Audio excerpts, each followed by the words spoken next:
I never thought I'd lose my childhood home, especially not like this. When my mother passed away 3 months ago, that house was all I had left of her. Every corner held a memory. The kitchen where she taught me to bake, the creaky step on our, the stairs that we never fixed, the garden she tended with such care.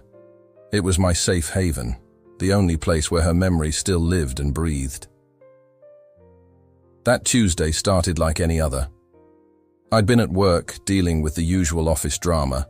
Nothing special. On the drive home, I was thinking about what to make for dinner, wondering if I had enough ingredients for Mom's lasagna recipe. But as I turned onto our street, my heart stopped. There it was, a giant red "Sold" sign hammered into our front lawn, flapping gently in the spring breeze as if it belonged there. I slammed on the brakes so hard the car behind me honked angrily. This had to be some kind of mistake. I parked haphazardly and ran up the driveway, fumbling with my keys, my hands shaking so badly I could barely get the door open. "Tom?" I called out, my voice echoing through the hallway. "Tom?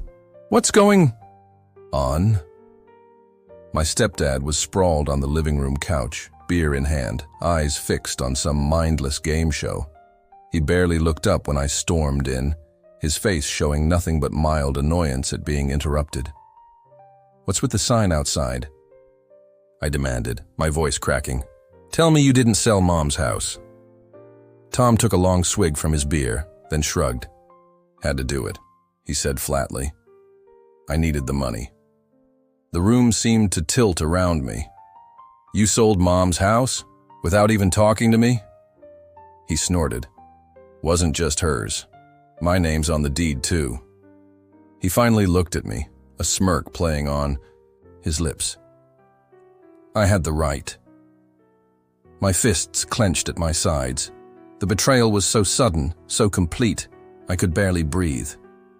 This man, who my mother had loved and trusted, who had promised to take care of things after she was gone.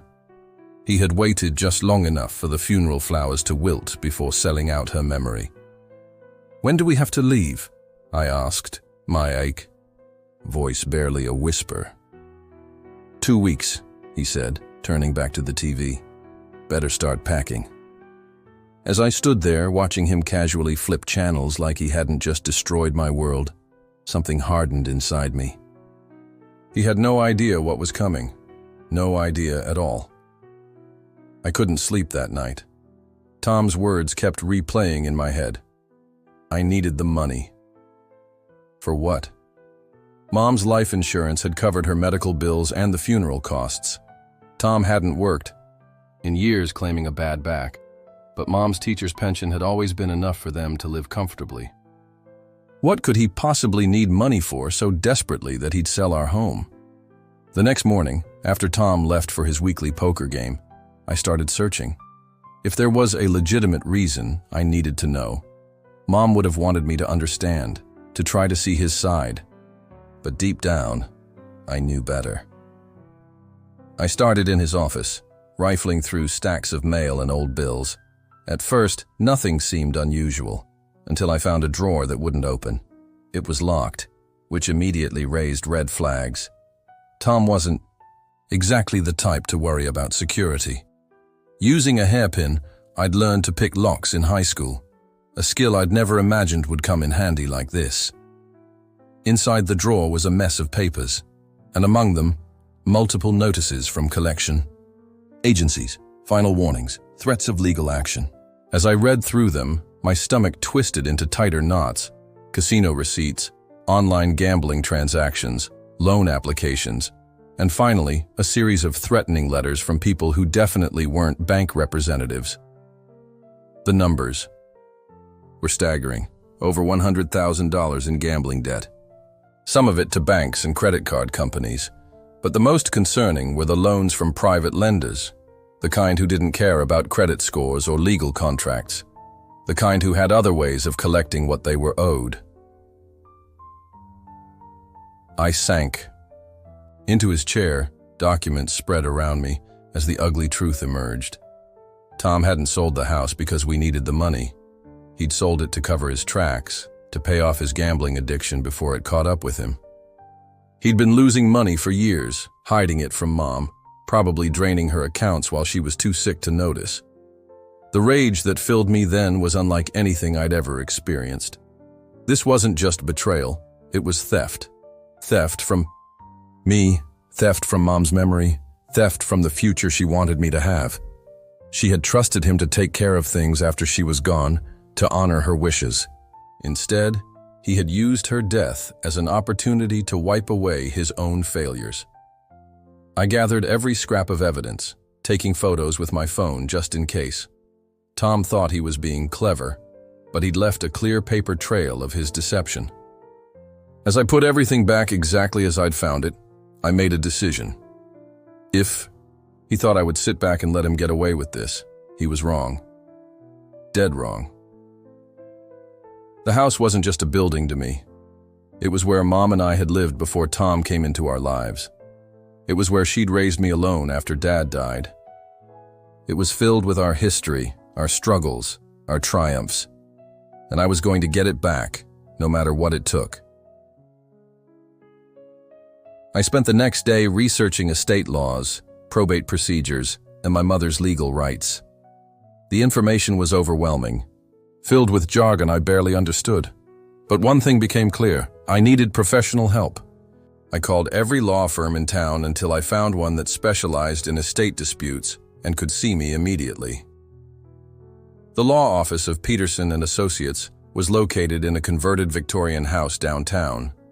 The waiting room had the hushed atmosphere of a library, with dark wood paneling and leather chairs that creaked when I sat down.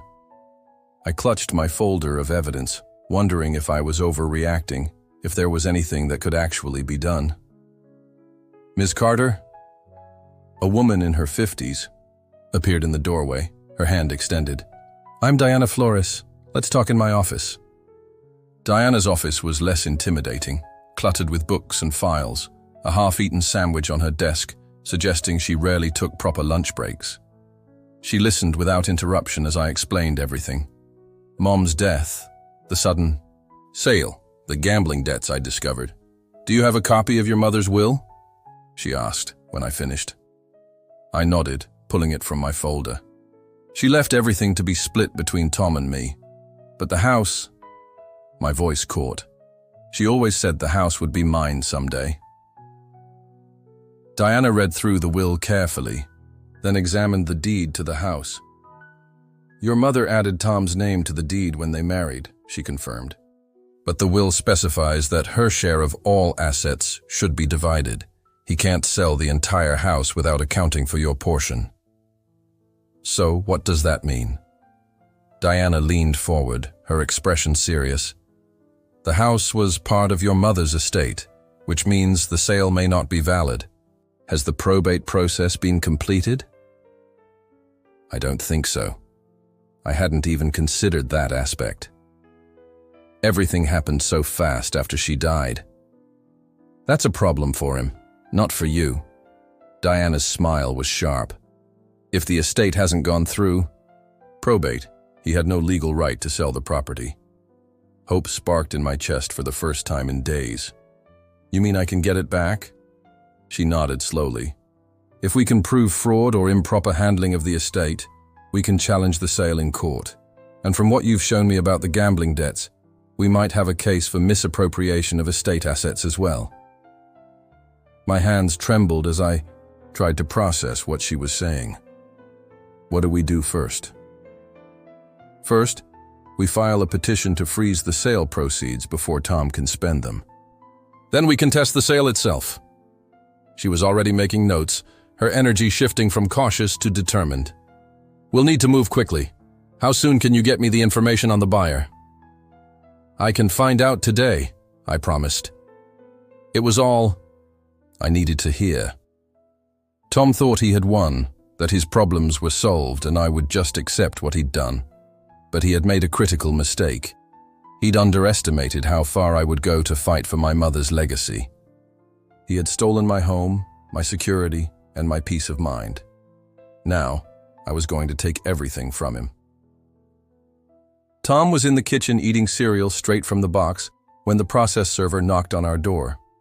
I watched from the hallway as he accepted, The thick envelope of legal papers, confusion spreading across his face as he read the first page. "What the hell is this?" he demanded, waving the documents at me. His face had gone red, a vein pulsing at his temple. "It's called justice," I said calmly. "You're being sued."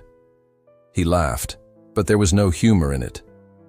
"You think you can beat me in court?" he scoffed, tossing the papers onto the counter. "The house is already sold. The deal's done." "Actually, it's not," I replied, surprised by how steady my voice remained. "You never had the right to sell it without settling Mom's estate. The court agrees. There's enough evidence to put a hold on the transaction." The cockiness drained from his face. "You don't know what you're talking about." "I know exactly what I'm talking about. I also know about the gambling, Tom. The loans. All of it." He flinched like I'd slapped him. For a brief moment, fear flickered in his eyes before he masked it with anger. "You've been snooping through my things?" "Mom's things," I corrected him, "which you had no right to sell or gamble away." What followed was a month of intense legal maneuvering. Tom hired a lawyer, a sleazy-looking man named Greg, who specialized in quickie divorces and DUIs. They seemed confident at first, arguing that as a surviving spouse, Tom had full authority to dispose of joint assets. But what they didn't expect was the strength of my case. Diana had uncovered that the sale had been rushed through, with Tom accepting an offer well below market value in exchange for a quick closing. There was no proper documentation proving his full ownership or authority to sell after Mom's death. The probate court hadn't even been notified of the transaction. Most damning of all, Diana found evidence in Mom's personal papers, a letter, to me she'd written but never sent, clearly stating her intention for me to have the house after she was gone. "I know Tom will be taken care of through the insurance," she'd written, "but this house is your heritage, your safety net. It belongs to you." "This sale is fraudulent," Diana stated firmly during our first court appearance. Mr. Carter acted with willful disregard for both the probate process and his late wife's clearly documented wishes. The judge, a stern woman with reading glasses perched on the end of her nose, listened carefully to both sides. "I find sufficient cause to maintain the freeze on this transaction pending a full investigation," she ruled. "All proceeds from the sale are to remain in escrow." As we left the courtroom, Tom grabbed my arm. "You have no idea what you've done," he hissed. "No idea who you're messing with." I pulled free of his grip. "Neither do you," I replied quietly. "But you're about to find out." His smugness was fading with each passing day. He had played a dangerous game, thinking no one would challenge him. Now he was losing, and I was just getting started. The morning after our first court appearance, I woke to the sound of Tom shouting into his phone. I crept down the hallway, staying just out of sight as I listened. "What do you mean you're backing out?" he yelled, pacing the kitchen floor. "We have a contract. You can't just—" He stopped abruptly, listening to whoever was on the other end. "So sue me!" he snapped, before ending the call and hurling his phone across the room. I stepped into the kitchen then. "Problem?" He whirled around, his face twisted with rage. "You. This is all your fault." "What happened?" I asked innocently, though I could guess. Diana had warned me this might occur. "The buyer pulled out," he spat. "Got spooked by the legal troubles. Says they won't touch the house now with a 10-foot pole." He kicked a chair, sending it skidding across the floor. "You ruined everything." I couldn't help the small smile that tugged at my lips.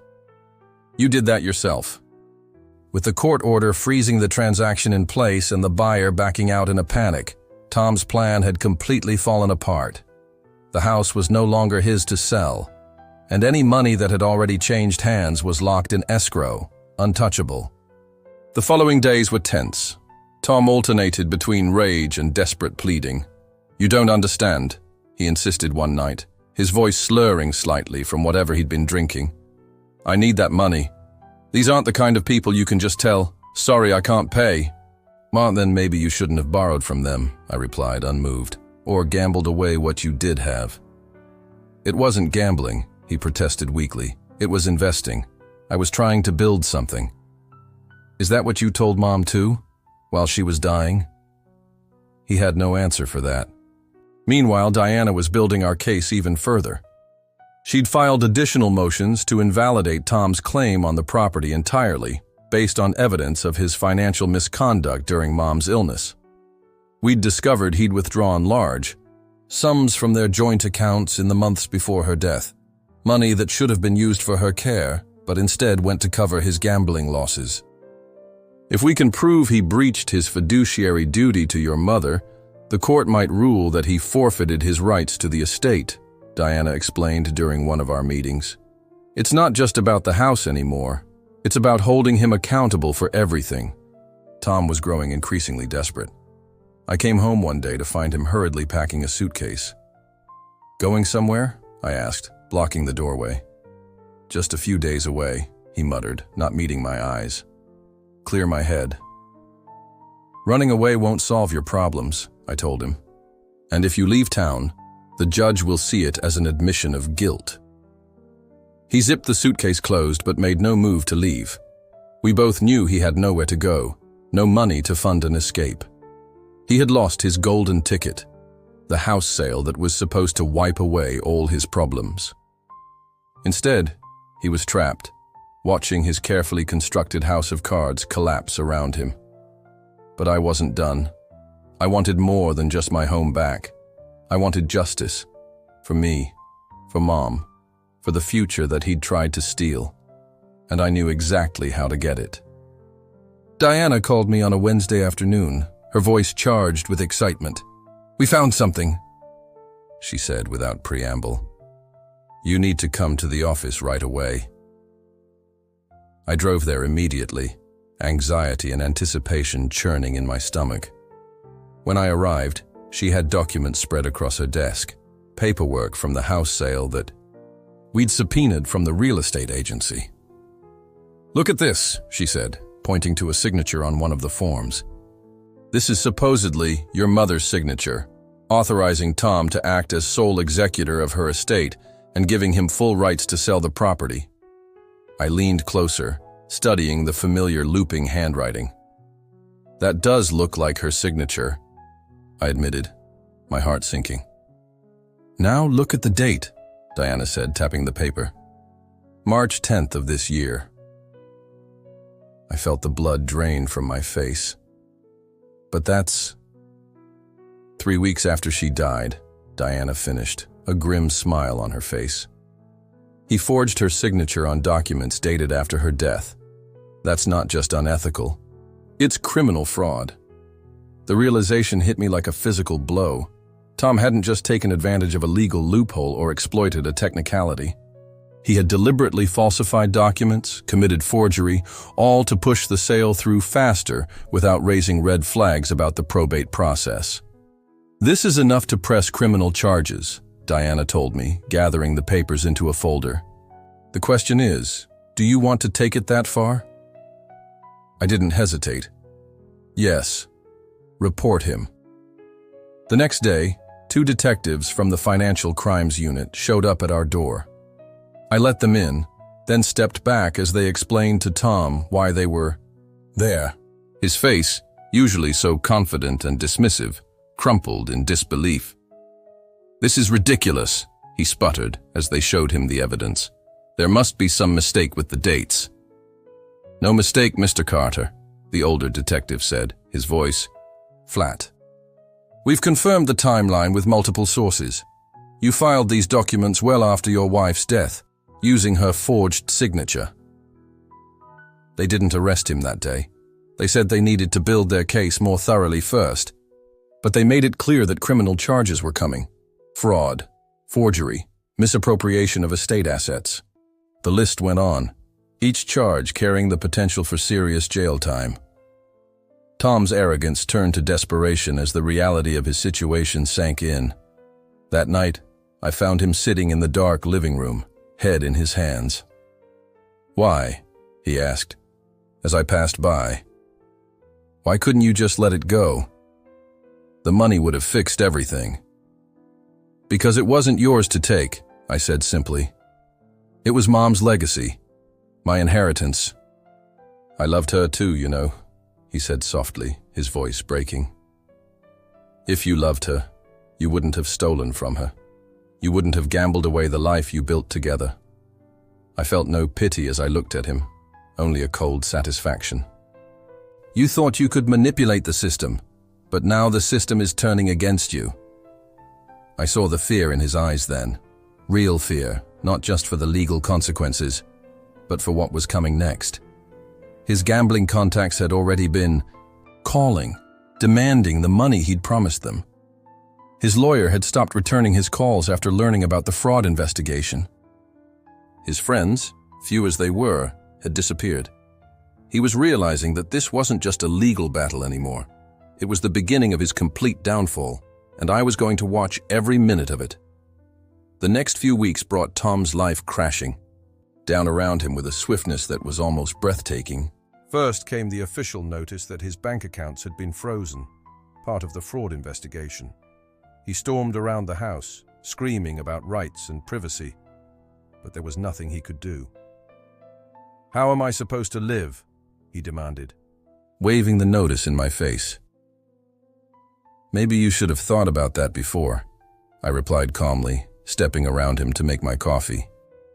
His problems weren't my concern anymore. Then came the visitors, men I'd never seen before, who arrived in expensive cars and spoke in low, threatening voices. They never came inside, just waited for Tom to go out to them.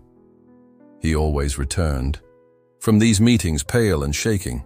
Once I noticed him pressing a tissue to his split lip.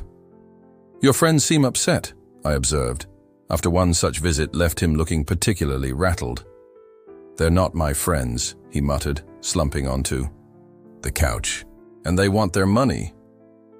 The money you promised them from selling Mom's house? He didn't answer, but his silence was confirmation enough. One evening, I came home to find him frantically pawning anything of value.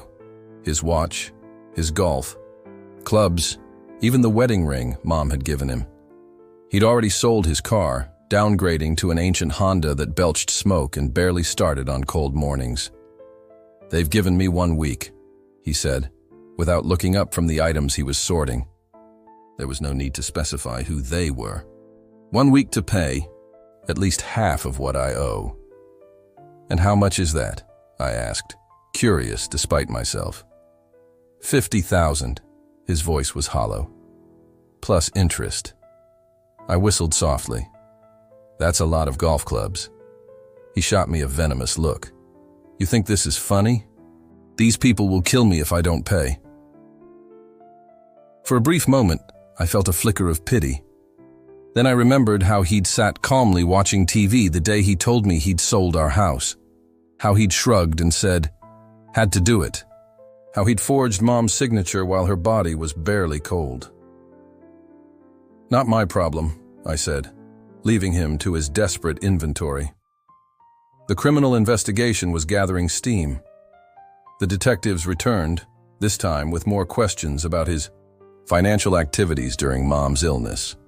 They had bank records showing large withdrawals, casino trips made while she was in hospice care, loans taken out in her name without her knowledge. Tom's lawyer officially dropped him as a client. Conflict of interest was the official reason, but everyone knew the truth. Tom could no longer pay his legal fees, and his case was becoming increasingly indefensible. With the house sale reversed and the fraud investigation looming, Tom's life continued to unravel. His gambling contacts were circling like sharks, sensing blood in the water. His remaining assets were dwindling fast. His health was deteriorating. I noticed him popping antacids constantly, wincing at stomach pains, losing weight rapidly. He tried to negotiate with everyone, the detectives, the creditors, the loan sharks, but no one trusted him anymore. His words, once so smooth and convincing, now fell on deaf ears. He was drowning, and for the first time, I saw him for what he really was, a pathetic man who had destroyed his own life through greed and selfishness. He had stolen from me, from my mother's memory, thinking he would walk away unscathed. Now, he had nothing left to hold on to. And I felt nothing but cool satisfaction as I watched it all happen. The courtroom was nearly empty when the judge delivered her final ruling. Just me, Diana, Tom, and the court officials. Tom hadn't been able to afford a new lawyer after his first one quit, so he represented himself, a decision that proved disastrous for his case. He fumbled through his arguments, contradicted himself repeatedly, and when confronted with evidence of his forgery, he had no coherent defense. Judge Harmon was not a woman who suffered fools gladly. Her face remained impassive throughout the proceedings, but I could see in her eyes that she'd made up her mind long before Tom finished his rambling final statement. In the matter of Carter Estate, she began, adjusting her glasses. This court finds in favor of the plaintiff. I felt Diana's hand squeeze my arm in silent celebration, but I kept my expression neutral. This wasn't over yet. The sale of the property located at 427 Maple Street is hereby declared null and void, the judge continued. Full ownership of said property is awarded to Ms. Eliza Carter, as per the documented intentions of the deceased, Margaret Carter. Tom slumped in his chair, all the fight gone out of him. Furthermore, Judge Harmon said, her voice taking on a harder edge, this court finds that Thomas Carter acted with willful disregard for proper estate procedures, committed forgery of legal documents, and misappropriated assets that were not solely his to dispose of. She paused, looking directly at Tom over the rim of her glasses. Mr. Carter is ordered to pay damages in the amount of $25,000 to Ms. Carter for emotional distress and temporary displacement. Tom's head snapped up. I don't have that kind of money, he protested weakly. That is not the court's concern, Mr. Carter. You will also be responsible for all legal fees incurred by the plaintiff in this matter. She glanced down at her notes. The court is aware that criminal charges related to the forgery are pending. Those will be addressed in a separate proceeding.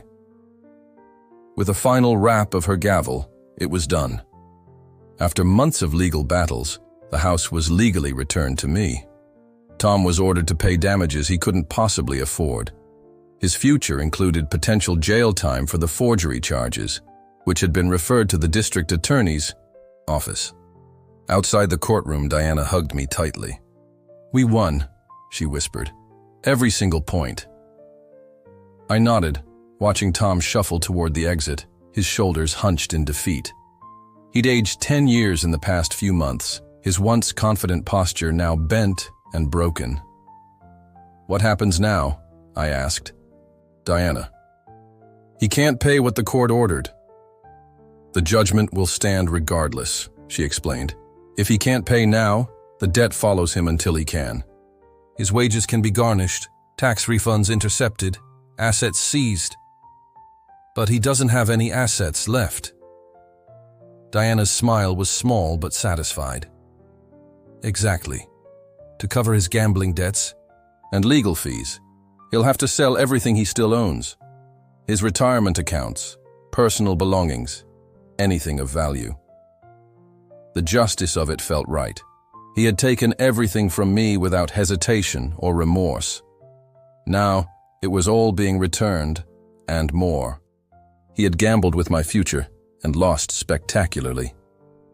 As we walked to the parking lot, I saw Tom sitting alone on a bench, head in his hands.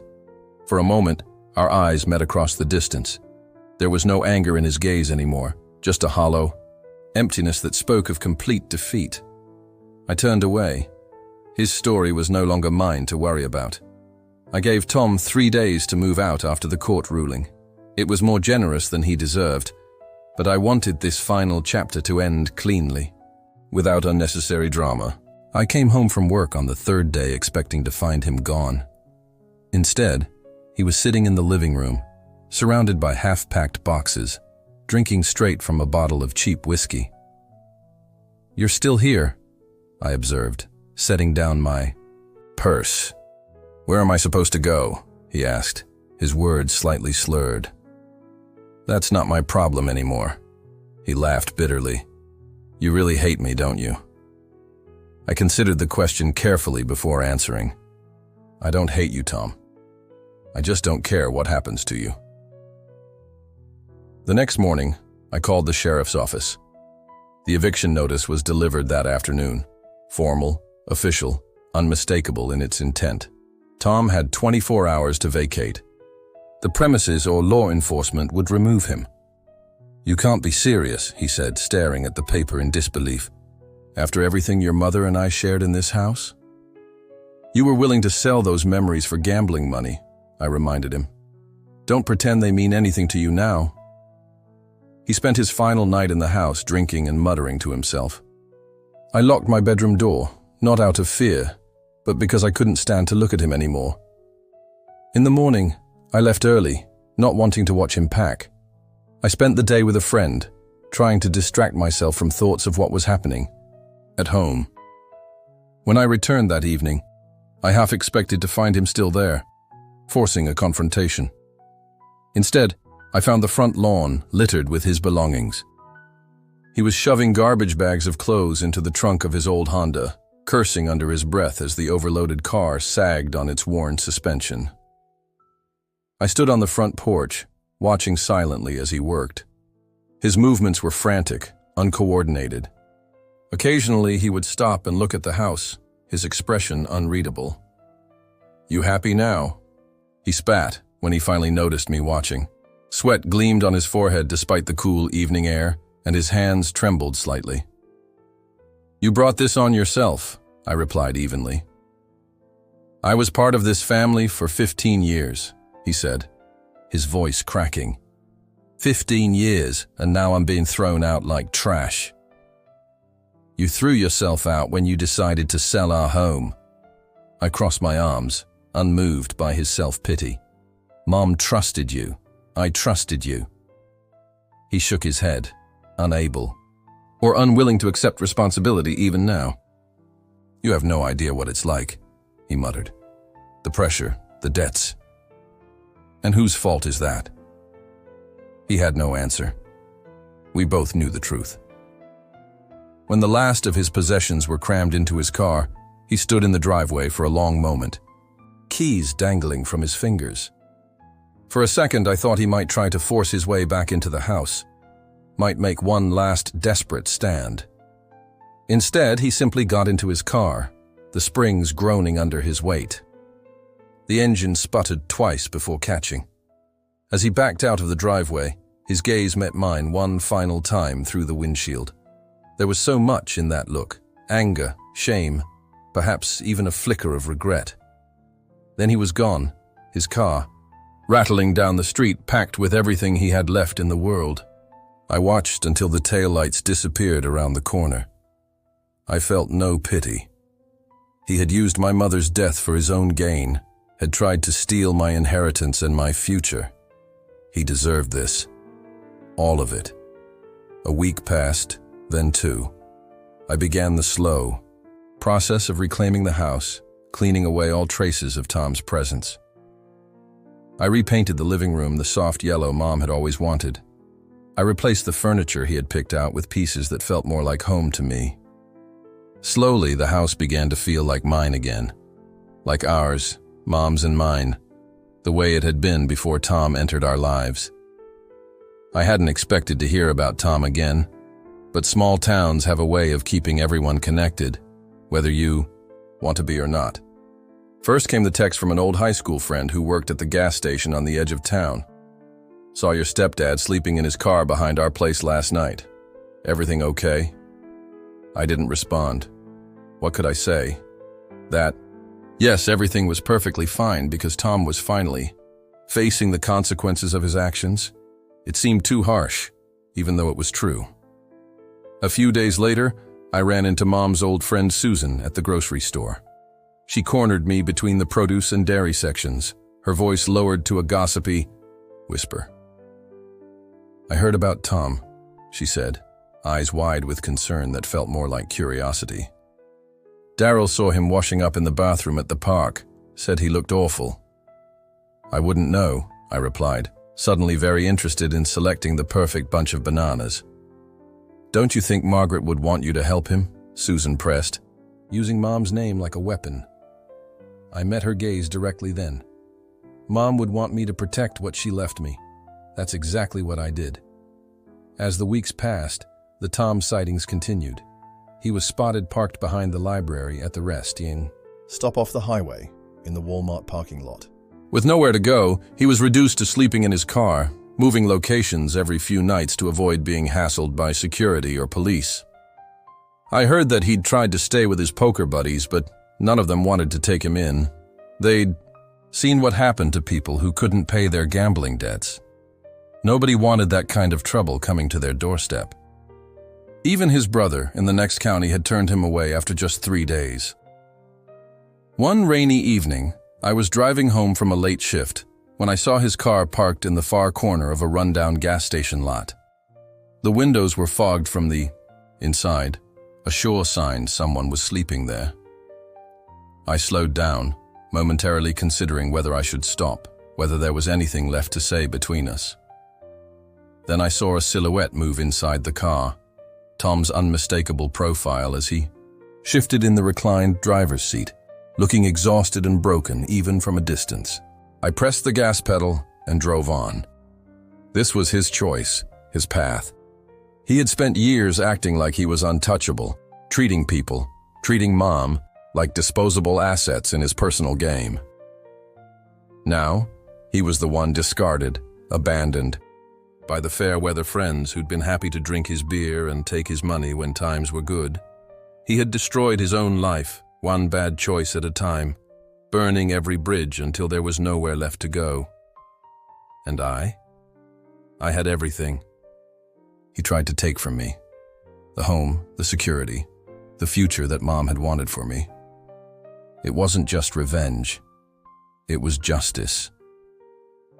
Spring turned to summer, and with it came a sense of renewal that seemed to flow through the very walls of the house. I threw open all the windows, letting fresh air sweep away the lingering heaviness of the past year. Mom's garden, which had been neglected during her illness and after her death, became my weekend project. I dug my hands into the soil, pulling weeds, planting new flowers, reviving what had wilted but not died. The physical work was therapeutic. Each garden bed I reclaimed felt like taking back another piece of what Tom had tried to steal. The roses Mom had loved so much were struggling but still alive, just like me, I thought with a sad smile as I carefully pruned them back to health. Inside, I continued making the house my own again. I uncovered boxes of family photos that Tom had relegated to the attic, displaying them proudly on the mantel and walls. I found Mom's old recipe box and began cooking her favorite meals, filling the kitchen with familiar smells that sometimes brought tears to my eyes.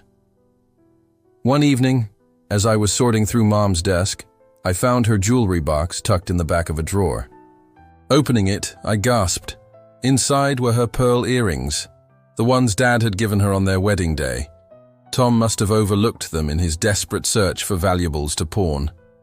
I put them on with trembling fingers, standing before the mirror, as emotions washed over me. For a moment, I could almost feel Mom standing behind me, her hands on my shoulders, smiling her approval. "I did it, Mom," I whispered to the empty room. "I saved our home."